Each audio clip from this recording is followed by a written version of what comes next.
اعوذ باللہ من الشیطان الرجیم بسم اللہ الرحمن الرحیم الم نشرح لك صدرك ووضعنا عنك وزرك الذي انقض ظهرك ورفعنا لك ذكرك فإن مع العسر يسرا إن مع العسر يسرا فإذا فرغت فانصب وإلى ربك فارغب. یہ سورۃ علم نشرح ہے اور مکی سورت ہے اور 8 آیتیں. یہ گزشتہ سورت کی توضیح اور تسکین ہے. جیسے اس سورت میں ارشاد فرمایا ووجدک عائلا فاغنا، آپ کو تنگ دست پایا سو غنی کر دیا. علماء نے اس کے مختلف تدابیر عرض کی ہے. ایک یہ کہ رسول اکرم صلی اللہ علیہ وسلم جائے تشریف فرما ہوتے، جس کو آپ دعا دیتے، جو آپ کے ساتھ سروکار رکھتا، اللہ تعالیٰ اس پر غنا کی بارش کر دیتا، جس کا حال ام المومنین خدیجۃ الکبریٰ رضی اللہ تعالی عنہ کہ غلام میسرہ نے آپ کو بتایا، اور آپ نے متعدد مرتبہ اپنا مال برائے تجارت آپ کے سپرد کر کے اسے آزمایا، اور اس کے نتیجے میں ام المومنین آپ کی رفیق حیات بنی میسرہ کو آپ کے سپرد کیا، اور بلکہ فوہبہ لہ فوہبت لہ، آپ کو ہبہ کر دیا. دوسری صورت یہ ہے کہ اسلام کے اندر جو صورتیں ہیں، خواہ وہ زراعت کی ہے یا تجارت کی ہے، وہ اس قدر سود مند ہے اور دوسروں کے حقوق کے محافظ اور کفیل ہے کہ اس کے نتیجے میں غنا کا آنا ضروری ہے. قرآن کریم سورۃ روم میں اللہ نے کہا ہے کہ وہ جو تم زکوٰۃ دیتے ہو سمجھتے ہو گھٹتا ہے وہ بڑھتا ہے، اور وہ جو تم ربا کرتے ہو سمجھتے ہو کہ بڑھتا ہے وہ گھٹتا ہے. وہاں ائمہ تفسیر نے لکھا ہے کہ شرائع کی تکمیل سے انسانیت کی تکمیل ہے.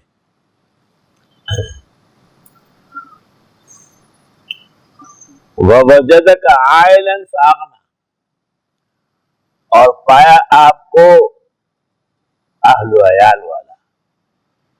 دیکھو دنیا میں تنگدست اس لیے بھی ہوتا ہے کہ جوا کھیلا ہو، دنیا میں تنگدست اس لیے بھی ہو سکتا ہے کہ کوئی بڑا غرم تاوان اس نے برداشت کیا ہو، اور میں نے اہل و عیال اور وقت کا تقاضا ہے. اہل و عیال اور وقت کا تقاضا ہے کہ دین والوں کو کچھ ضرورت ہوتی ہے. ہر شخص یہ سمجھتا ہے کہ میرا کام ہونا چاہیے اور میرے کام میں دیر ہو رہی ہے اور وہ نہیں ہوا وہ نہیں ہوا. سوال یہ ہے کہ ایسا کون ہے جس کا کام نہ ہو؟ کام تو سب کا ہونا چاہیے. امام اعظم ابو حنیفہ نے اس آیت سے استدلال کیا کہ خاوند مال زوجہ سے غنی ہو جائے گا، اور یہاں تک کہ یتأہل بأہلہا،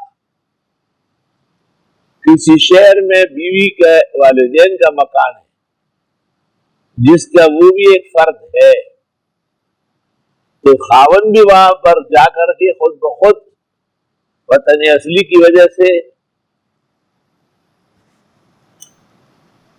مقیم ہو جائے گا اور بجائے قصر کے پوری نماز پڑھے گا، اور اس احناف کے متون و فتاوی صادر ہوئے. مطلب یہ کہ بعض مسائل ایسے ہیں کہ جو بہت تفصیل طلب ہے، اور بعض مسائل ایسے ہیں کہ ان میں اجمال تفصیل کا قائم مقام ہے.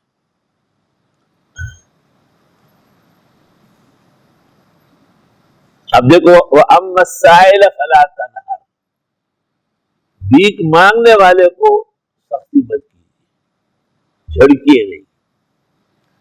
اشارہ فرمایا کہ وہ مانگنے والا تو بن ہی گیا ہے. حدیث میں ہے کہ آتوہ وَلَوْ جَاءَ عِنْدَكُمْ فَارِسًا، کچھ نہ کچھ تو دو اگر جو گھوڑے پر سوار ہو کے آیا.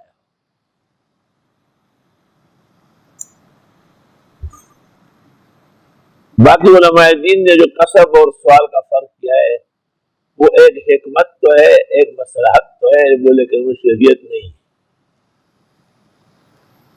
مثلا برہانی نے محیط میں لکھا ہے کہ مسجد میں سوال کرنا اتنا بڑا گناہ ہے جیسے کوئی مرا ہوا کتا وہاں ڈالے، اور اس کے امداد کرنا، تعاون کرنا اتنا بڑا گناہ ہے جیسے مرا ہوا خنزیر وہاں ڈالے۔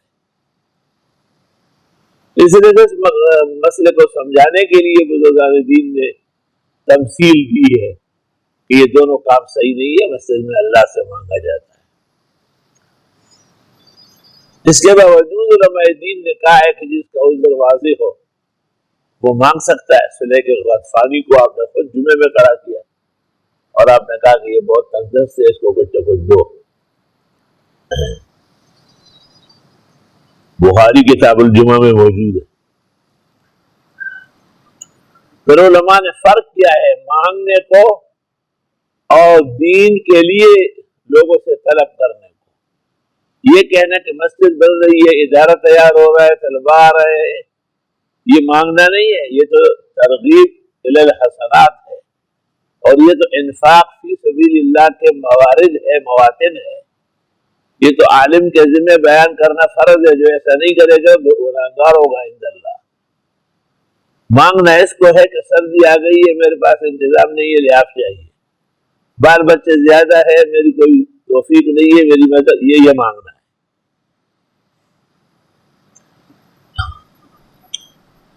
وَأَمَّا بِنِعْمَةِ رَبِّكَ فَحَدِّثْ، تو وہ جو رب نے نعمت فرمائی ہے اس کا بیان فرمائے،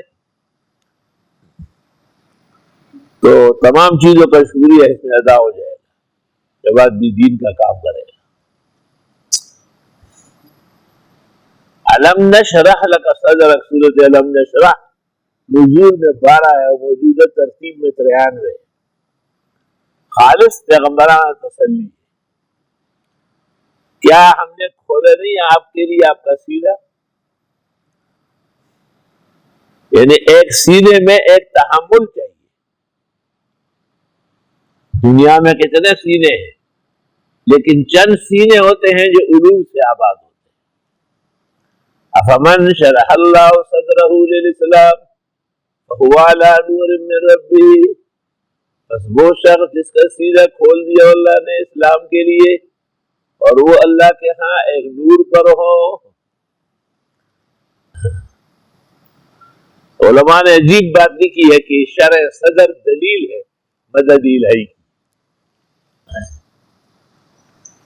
دیکھو ایک آدمی درس میں 15 منٹ 20 منٹ نہیں بیٹھ سکتا، لیکن وہ گیٹ کے باہر ساتھی کے انتظار میں 1 گھنٹہ کھڑے ہو سکتا ہے۔ شرح صدر نہیں ہے نا۔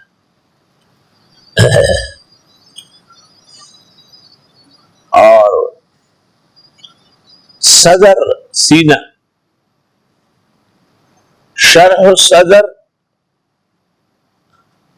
حقیقت میں تحمل ابائے نبوت پیدا کرنا ہے۔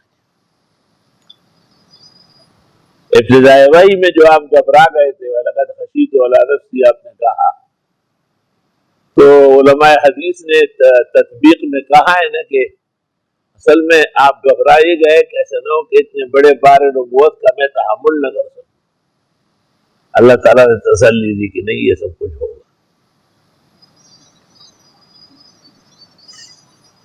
دیکھو مدد الہی کس طرح ہوتی ہے۔ ایک بچہ جب شروع کرتا ہے تو وہ ایک بسم اللہ 2-3 دن میں سیکھتا ہے، لیکن وہ بچہ جب قرآن مجید ختم کرتا ہے تو ایک پارہ آدھا پارہ دن کا یاد کرتا ہے۔ افمن شرح اللہ صدرہ للاسلام فہو علی نور من ربہ، علم نشرح لک صدرک، کیا آپ نے کھولا نہیں آپ کے لیے آپ کا سینہ۔ شرح الصدر ووضعنا عنک وزرک، اور ہم نے ہٹایا آپ سے بوجھ۔ وزر جس کی جمع اوزار آتی، مولانا فضل الرحمان کہتے رہے کہ ایک وزیر اعظم ہوتا ہے جو قوم کا بوجھ اٹھائے، ایک وزیر اعظم ہوتا ہے جس کا بوجھ قوم کو اٹھانی ہوتی ہے، اور ہم نے ہٹایا آپ سے وہ بوجھ الذی انقض ظہرک، جس نے توڑ رکھی تھی آپ کی کمر۔ شاید وہ ماحول جس میں نزول قرآن ہو رہا تھا، شاید وہ ماحول جس میں پیغمبر مکے کے ماحولیات چھوڑ کر اور غار حرا تشریف فرما ہوتے، شاید وہ ماحول جس میں لوگ ننگے جسم کے ساتھ نماز پڑھتے اور سیڑھیوں کے ساتھ خدا تعالیٰ کا ذکر کرتے، شاید وہ ماحول جس میں اپنی بچیاں اپنے ماں باپ زندہ زرگور کرتے، اس کو ذکر کیا ایک ایسے وزن سے، ایسے ثقل سے، ایسے بار نبوت سے جو کمر توڑ رکھے۔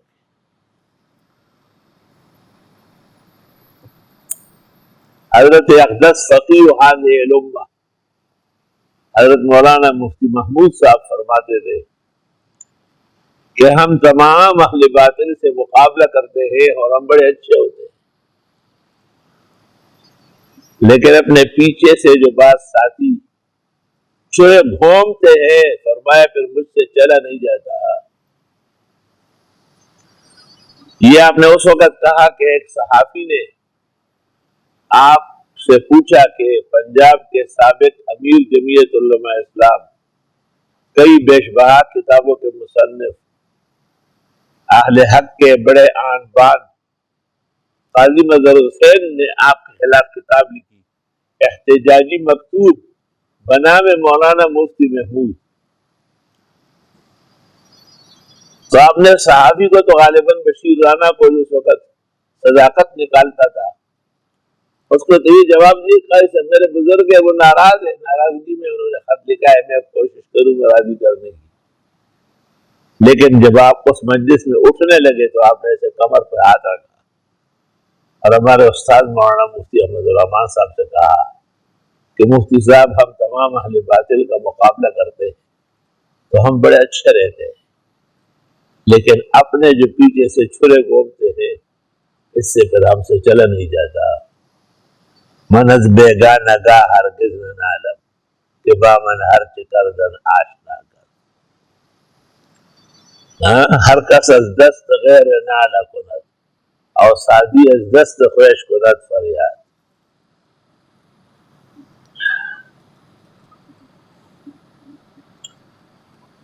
اور ہم نے دور کر دیا آپ سے وہ وزن، وہ بوجھ جس نے توڑ رکھی تھی آپ کی کمر کو۔ دنیا میں ایسے وزن بھی آ سکتے ہیں، محمد انور شاہ، جس کے نیچے انسان اپنی کمر کو چور چور پاتا مگر گھبرانا نہیں۔ مشکلان اس کے آسان نہ شود اور مرد ذرا باید کہ ہراسان نہ شود۔ مشکل وہ ہے ہی نہیں جو آسان نہ ہو۔ قابل قدر شخصیت کو چاہیے کہ وہ دنیا کے مشکلات سے نہ گھبرائے، آخرت کی مشکلات اللہ سے حل کرائے۔ رہے الفت میں کو ہم پر بہت مشکل مقام آئے، رہے الفت میں کو ہم پر بہت مشکل مقام آئے، نہ ہم نے راستہ بدلا نہ ہم منزل سے باز آئے۔ اللہ اللہ۔ طریق عشق میں گو کارواں پر کارواں بدلا، نہ میرے کارواں بدلا نہ ہم نے راستہ بدلا۔ اللہ تعالیٰ ایک انسان کو ایک آزمائش میں ڈال دیتا ہے اور پھر اس کی استقامت کو دیکھ کر کے اس کے ایمان کی قوت کو اس کے ساتھ آگے برتاؤ کرتا ہے۔ وَوَضَعْنَا عَنْكَ وِزْرَكَ، اور ہم نے دور کیا آپ سے آپ کے وزن اور آپ کے اور اس گرانی کو. دعات کا لفظ دعات ہی صحیح ہے، دعات صحیح نہیں. بعض محققین نے جو مختلف جگہ دعات کو ترجیح دی ہے وہ ان سے تجویدی اور فقہی غلطی ہو گئی. ایک تو علماء نے بڑی کتابوں میں وضاحتیں کی ہے، اور دوسرا یہ کہ دیکھو دنیا میں قرآن پڑھنے کا ایک طبقہ مصری ہے، وہ دعاتی ہے. دوسرا طبقہ حرمین شریفین کا مسلح ہے 1400 سال سے متواتر، وہ دعات ہے.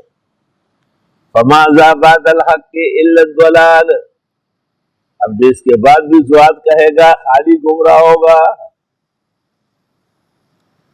ملا علی قاری نے شرح فقہ اکبر کے اندر نقل کیا ہے کہ اگر قصدن دعات پڑھا اور یہی خیال ہے اس کا، فسدت صلاتہ، نماز فاسد ہے، وبانت عنہ امراتہ، اور بیوی بھی علیحدہ ہو جائے گی، وصار مرتدہ. وَوَضَعْنَا عَنْكَ وِزْرَكَ، اور ہم نے دور کیا آپ سے آپ کی گرانی. خود اس مسئلے میں گرانی امام ابو یوسف کہتے ہیں کہ اعجم سے اعراب کسی غلطی کا کوئی اعتبار نہیں ہے، لأنهم لا يستطيعون ان يتكلموا كلاما فصيحا.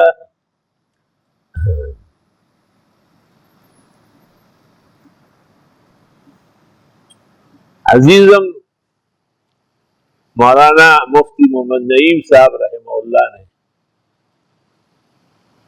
ایک رسالہ لکھوایا اور اس میں حرف ضاد کی ترجیح قائم کی، کیونکہ وہ پانی پتی تھے، پانی پتی لوگ تو ضاد کہتے ہیں. میں نے ان کو صرف ایک خط لکھا اور میں نے کہا کہ گلستان جوہر میں آپ نے باہر ملک سے قراء منگوائے اور ان کی موجودگی میں ایک پاکستانی قاری نے ضاد پڑھا، اس کے بعد حشر کیا ہوا کہ قراء مصر نے کہا کہ اس کو نکالے ورنہ ہم جا رہے ہیں. ایک ضاد ما نزل اللہ فی القرآن ضاد، هذا خطأ فاحش.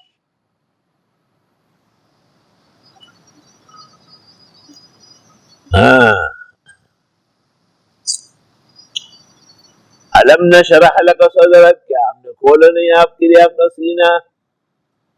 تو جب سینہ کھل جائے گا تو یہ مسئلہ بھی آسان ہو جائے گا. بعض لوگ مجھے کہتے ہیں کہ آپ نے 18 سال ضاد پڑھا ہے، اس وقت کے علماء و اساتذہ پر اعتماد کر کے، لیکن جب مسئلہ واضح ہو گیا تو میں رجوع ہو گیا اور میں نے دعا شروع کر دیا. چونکہ مسئلہ اجتہادی ہے اور فقہی ہے، اس واسطے ان نمازوں کے اعادے کی کوئی ضرورت نہیں.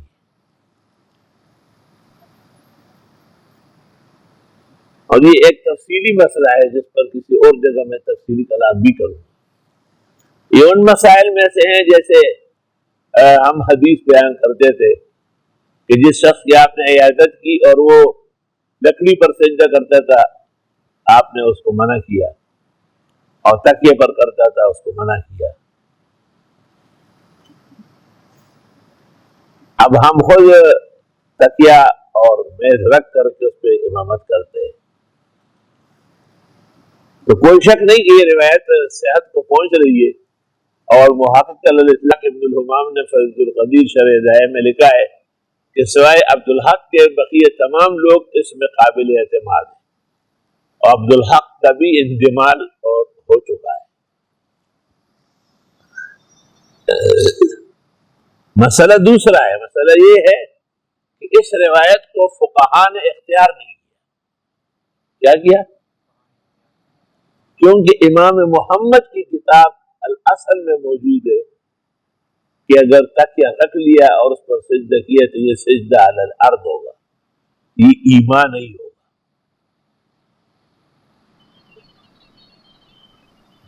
تو معلوم یہ ہوا کہ جیسے شوال کے 6 روزے باوجود اس کے کہ اس کی حدیث صحیح مسلم، ترمذی، نسائی، ابن ماجہ میں سوائے بخاری کے سب کتابوں میں، لیکن اس پر عمل امت نہیں ہے، بلکہ راسخین جیسے بخاری فی الرجال اور ابو حنیفہ اور امام مالک فی الائمہ والفقہ، انہوں نے راسن بالکل اس پر عمل نہیں فرمایا اور شوال کے 6 روزے نہ رکھنے کو بہتر کہا ہے۔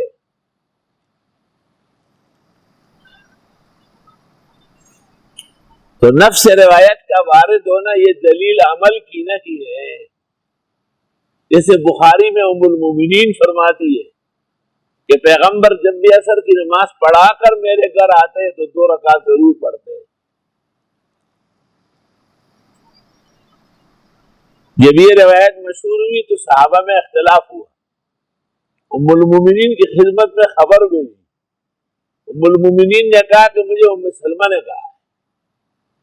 ام سلمہ نے کہا کہ مجھے بھی حیرت تھی اور میں نے پیغمبر سے پوچھا تو آپ نے کہا یہ وہ 2 رکعتیں جو ظہر کے 2 سنت پڑھی جاتی ہے۔ وفد عبدالقیس آیا تھا، ان کو غنائم تقسیم کرتے ہوئے رہ گئے تھے، فہما آتان، یہ وہ 2 رکعت۔ تو ائمہ اس پر بدستور قائم رہے کہ عصر کے بعد مطلق نوافل پڑھنا منع ہے، باوجود اس کے کہ بخاری میں حدیث ہے ما صلی رسول اللہ صلی اللہ علیہ وسلم العصر ودخل بیتی الا صلی رکعتین روت عائشہ۔ تو وہ شیخ شوال کے 6 روزے مسلم میں رو رہے، میں کہتا ہے بخاری کی حدیث پڑھی، آپ اس پر عمل نہیں کر رہے، جوابات دے رہے۔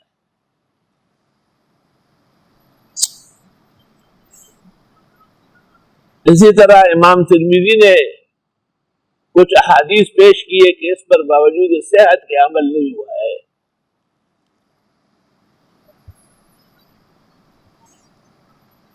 اسی طرح یہ جو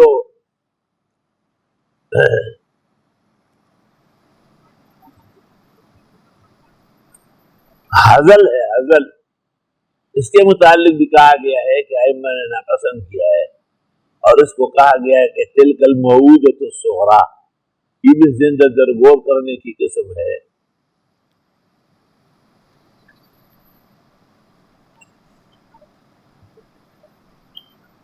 تو احادیث مبارکہ میں علم الحدیث کے لیے، روایت کے لیے ایک علم درایت چاہیے۔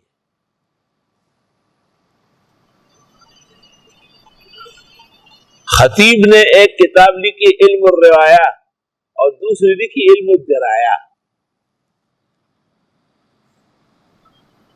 تو درایتاً یہ بات معلوم ہو رہی ہے کہ اگر کسی کو امامت کی ضرورت ہو اور وہ رکوع و سجود پر علی الارض قادر نہ ہو، درمیان میں کوئی چیز رکھ کے کر سکتا ہو، تو فقہاء نے لکھا ہے کہ متصل بالارض فی حکم الارض، متصل بالارض فی حکم الارض۔ تو جو آدمی میز پر یا تکیہ پر سجدہ کرتا ہے آپ اس کو مومن نہیں کہیں گے، انہو لیس بمؤمن، اشارہ کرنے والا۔ تو جب اشارتی نہیں ہے تو پھر کیا ہے؟ پھر رکعتی ہے، انتقالاتی ہے۔ اس لیے ابن عابدین نے کہا کہ حتی صحت خلفہ صلاۃ القائمین، ایسا شخص جو سامنے میز وغیرہ رکھ کے اس پہ امامت کرے، اس کے پیچھے اصحاء کی نماز درست اور صحیح ہے۔ فتاوی شام صلاۃ المریض، بڑی صاحبان بات سمجھ رہے ہیں؟ تو صرف اس مسئلے کو اگر آدمی دیکھے کہ ہم نے یہ کہا ہے، ایسا تو کہا گیا ہے، کوئی شک نہیں ہے۔ خود پیغمبر فرماتے ہیں نہایتکم عن زیارت القبور الا فزوروها، میں تم کو قبروں پر جانے سے منع کرتا تھا، اب کہتا ہوں جایا کرو۔ میں نے منع فرمایا، اس کے بعد منع اجازت دے دی۔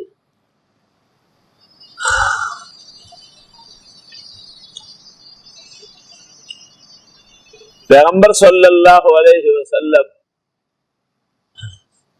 سر کے بال کے پٹوں کو منع کرتے تھے اور بال سیدھے نکلوانے کو سمجھتے تھے. آپ پر واضح ہوا کہ یہ عمل زلفاں والا صحیح، تو آپ نے رجوع فرمایا. بخاری میں آپ نے اعلان کیا. ایسے کتنے مسائل ہیں جب صاحب وحی اس میں رجوع کرتا ہے اور صاحب وحی اس میں دوسری رائے اختیار کرتا ہے، تو امت کا ایک فقیہ یا ایک محدث وہ اگر ایک مسئلے میں سہولت کے لیے دوسرے مسئلے پر عمل پیرا ہو جائے تو اس میں کیا اجنبیت اور توحش ہے؟ یہ تو عین مسائل شریعت کے مطابق ہے. ما ننسخ من آیت او ننسها آگے نات بخیر منها او مثلها علم تعلم ان اللہ علی کل شیء قدیر. اور ہم نے دور کیا آپ سے وہ گرانی اور بوجھ، الذی انقض ظہرک، وہ جس نے توڑ رکھی تھی آپ کی کمر. ایسے ایسے بوجھ اور ایسے ایسے گرانیاں پیش آتی. وَرَفَعْنَا لَكَ ذِكْرَكَ، اور ہم نے بلند کیا آپ کے لیے آپ کا ذکر. روک دیتے ہیں شریعت کے تقاضے ورنہ میں تیرا ذکر کو ہر ذکر سے بالا کر دوں. سبحان اللہ. وَرَفَعْنَا لَكَ ذِكْرَكَ.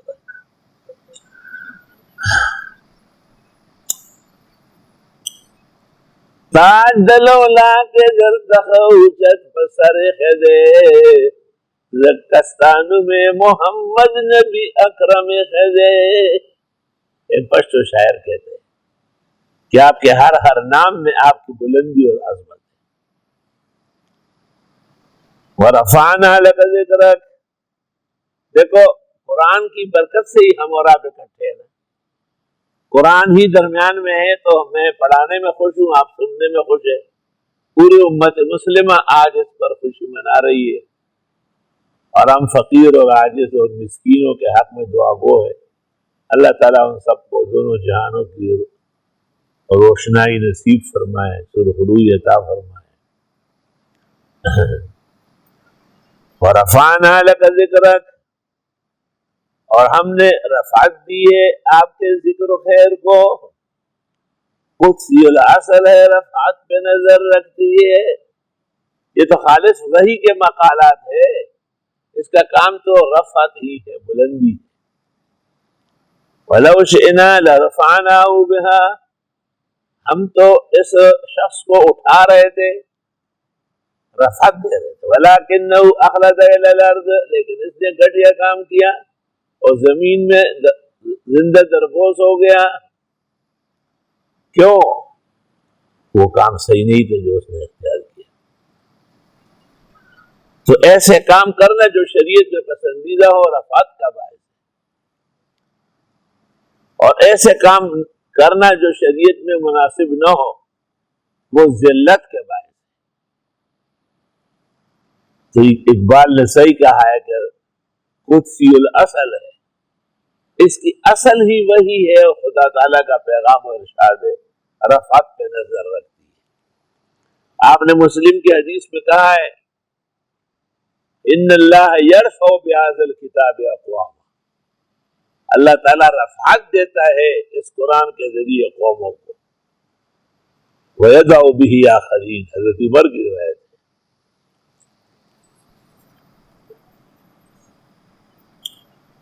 کتنی عجیب بات ہے کہ جب کلمہ پڑھا جائے گا تو محمد رسول اللہ ساتھ ہوگا. جب اذان دی جائے گی تو اس میں اشہد ان محمد رسول اللہ آئے گا.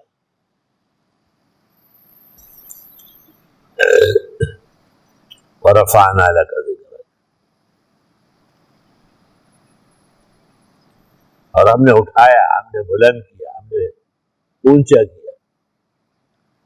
اس عاجز اور فقیر جس کو علمی رائے دینے کا کوئی حق نہیں،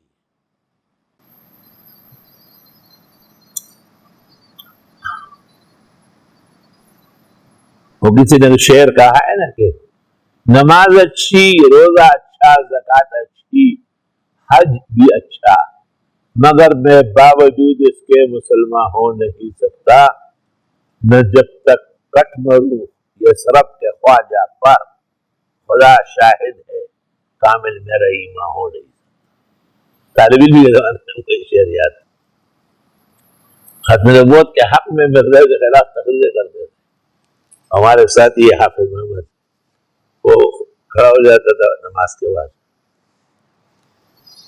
نماز اچھی، زکوٰۃ اچھی، روزہ اچھا، وہ حج بھی اچھا، مگر میں باوجود اس کے مسلمان ہو نہیں سکتا، میں جب تک کٹ کروں یا سرب کے خواجہ پر، خدا شاہد ہے کامل میرا ایمان ہو نہیں سکتا۔ دنیا جب ہوتی اسے درد دل سوز جگر سے پڑتا۔ وَرَفَعْنَا لَكَ ذِكْرَكَ، اور ہم نے بلند برتر کر دیا آپ کے لیے آپ کے ذکر کو۔ سبحان اللہ۔ اب جہاں قرآن ہے وہاں محمد رسول اللہ کا بیان ہے۔ قرآن معتبر تب ہے جب آپ کے حدیث کی نگرانی میں، فقہ وہ معتبر ہے جو آپ کے حدیث کے موافق ہو یا اس سے مقتبس ہو۔ فَإِنَّ مَعَ الْعُسْرِ يُسْرًا، بے شک تنگیوں کے ساتھ یہ آسانیاں ہوتی ہیں۔ إِنَّ مَعَ الْعُسْرِ يُسْرًا، یقیناً تنگی کے ساتھ آسانی ہے۔ عسر مانا گرانی اور یسر مانا آسانی۔ دو عالم گزرے ہیں، دونوں بھائی تھے، ایک کی کتابیں بہت مشکل تھی اس کو ابو العسر کہا گیا، اور دوسرے کی کتابیں بہت آسان تھی ان کو ابو الیسر کہا گیا۔ یہ بزدوی جو ہے نا اصول البزدوی کے مصنف، یہ ابو العسر ہے نا، اور ان کے بھائی ابو الیسر۔ ان شان الہی دیکھے کہ ان کی کتابیں معروف ہے وہ ابو الیسر کی غائب ہو گئی۔ کہتے کہ استاد سے مشکل کتاب پڑھنی ہوگی، آسان اور نرم کتاب تو ہر شخص مطالعہ کر لے گا، اس کے لیے احمد علی کو یہاں آنا اور بیٹھنے کی ضرورت کیا ہے؟ اصلاح انقلاب امت ہو، بوادر و نوادر ہو، لیکن التکشف اور بیان القرآن کا مطالعہ نہیں ہو سکتا۔ بیان القرآن کے لیے تو حضرت مولانا اشرف علی صاحب نے لکھا ہے کہ کسی عالم کی نگرانی میں مطالعہ کیا جائے۔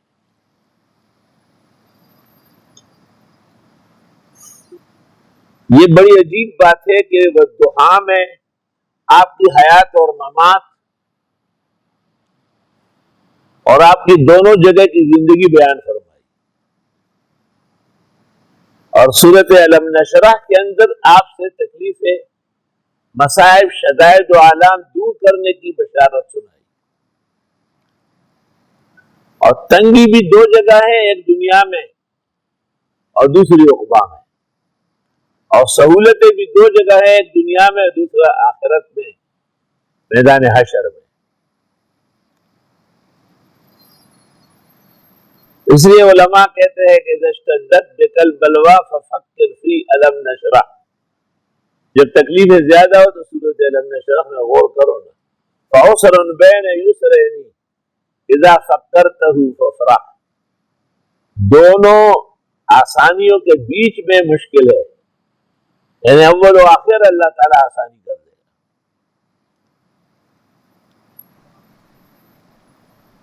بھائی ایک کام جب شروع ہوتا ہے کتنا مشکل، ایک ٹرک آ گیا اینٹوں کا، آپ اندر تو نہیں جا سکتے، لیکن اگر آپ انہیں کہیں کہ آپ صبر کریں اور ہم اتار کے لاتے ہیں تو آپ آدھے دن میں ایک دن میں لے آئیں گے۔ ان مع العسر یسرا۔ ایک آدمی سے جب آپ بات چیت کرتے ہیں تو وہ کتنا قریب مانتا ہے، لیکن وہی شخص پر آپ کا حد درجے معتقد ہو جاتا ہے۔ ان مع العسر یسرا۔ اسی طرح معاشرہ بنانا، معاشرے کو سہولتیں سکھانا، معاشرے کو اسلام کے قریب لانا، معاشرے کو اسلامیات اور ان کی قدر و منزلت سمجھانا، یہ بھی امت کا فریضہ تھا۔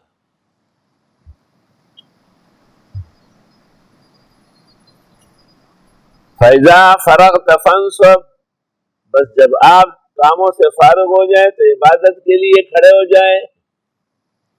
فإذا فرغت من أمورك الدنيا فانصب فاعبد فانصب فقم فصل لربك فانصب.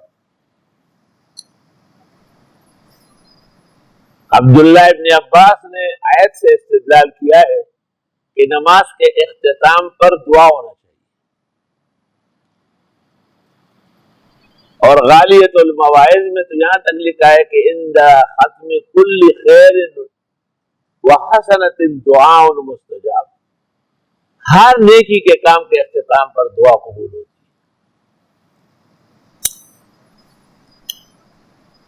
تو جنہوں نے سنتوں کے بعد دعا کی کوئی حرج نہیں ہے، جنہوں نے فرضوں کے بعد دعا کی ہے وہ زیادہ آرام میں ہے، جنہوں نے پوری نماز کے بعد دعا مانگی کیا حرج ہے اس میں؟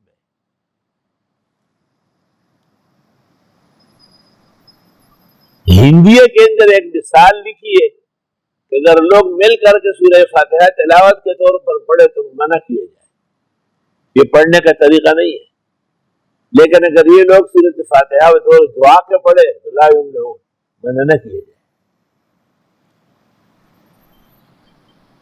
باہر میں بھی لکھا ہے، تبیین میں بھی اور نہر میں بھی، بلکہ فتح القدیر میں بھی مل گیا کہ امام یعتاد بعد کل صلاة فجر یقرأ علی القوم اول البقرہ وآیتین منہا ثم عن فلان فلان فلان، فرمایا لا یمنع، پڑھے نا کیا حرج ہے؟ تو اگر امام عشاء کے بعد شب جمعہ کو سورہ ملک پڑھے تو پڑھے نا، کیا حرج ہے؟ پنجپیریوں کا ضد جو ہے یا مماتیوں کا عناد لیس بدلیل شرعی،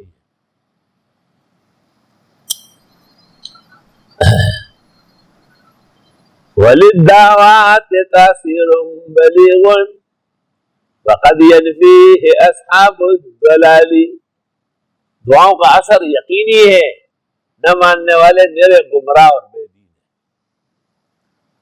ورفعنا لك ذکرک فإن مع العسر یسرا إن مع العسر یسرا فإذا فرغت، دعا بالتفصیل اس وقت ہوتی ہے کہ جب آدمی کو فراغ ملتا ہے، اس لیے فقہا کہتے ہیں کہ بعد المکتوبہ قبل السنہ كالظہر والمغرب والعشاء لا يدعون بدعاء طویل ولا يجلسون للتسبیحات ولا للتحلیلات ولا للتمجیدات ولا للتحلیلات، بلکہ یہ کام بعد ما فرغا من السنن والنوافل ہونا چاہیے۔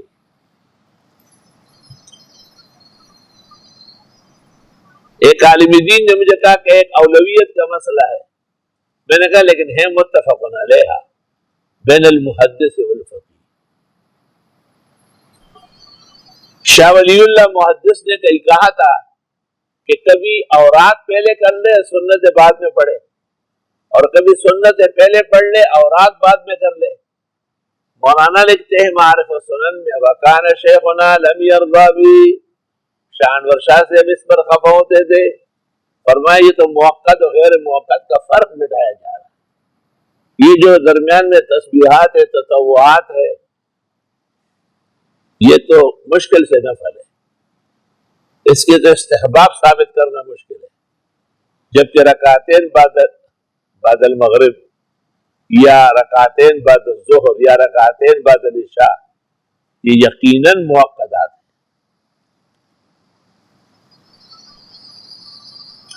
میں نے ایک تفصیلی خط مولانا عبدالقیوم دامت برکاتہم کے نام ان کے مفتی عبدالصبور بارک اللہ فی علمہ و عملہ کے ایک تحریر کی اصلاح پر لکھی ہے، وہ القاسم کے ذریعے پڑھ لیا جائے، بہت کچھ ابواب اور دریچ علم کے کھل جائے گی۔ پھر حنفیہ کے تو اس میں اتنے سخت اقوال ہے، ایک قول یہ کہ اگر کوئی شخص فرضوں کے بعد تسبیحات تحلیلات دعوات تفسیر سے کرے اور بعد میں اٹھ کے سنتیں پڑھے تو فرماتے ہیں سنت فوت ہو گئی ہے، اب یہ نفل پڑے گا۔ اور دوسرا قول یہ کہ سنت تو سنت ہے لیکن لا طریقے سننا ہے، خلاف سنت طریقے سے ہے، جیسے ولیمے میں ڈول ڈپک رہے، ختان میں اعلان، تو ہر دونوں قول ناپسندیدہ ہے نا۔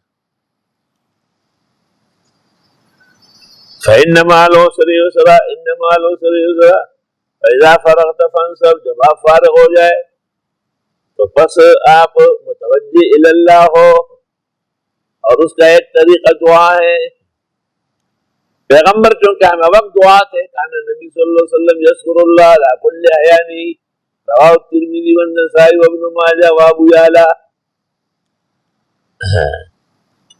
وَإِلَىٰ رَبِّكَ فَارْغَب، اور رب کی طرف توجہ فرمائیے۔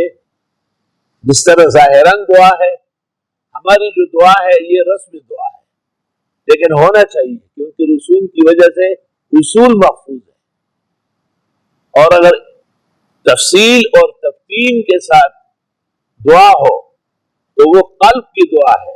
ان اللہ لا يقبل یا لا يسمع عن قلب لاہ، غافل دل کی تو خدا نہیں سنتا۔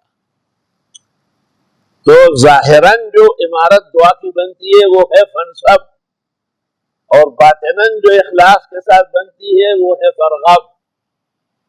اور اب بھی جو نہ مانے وہی دعا غربا، سابق سے موی فَإِذَا فَرَغْتَ فَانْصَبْ وَإِلَىٰ رَبِّكَ فَارْغَب، اللہ اکبر۔ تو حرج اس میں، لیکن کیا حاجت ہے؟ انہو کان توابا، اللہ اکبر۔ تو یہ دو باتیں ان کو بابا جی اور حسین نے یاد کرائی۔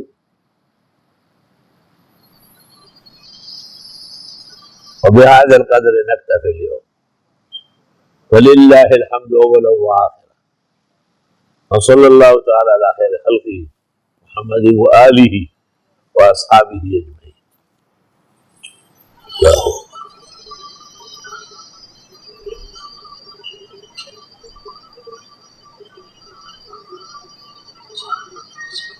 صلی اللہ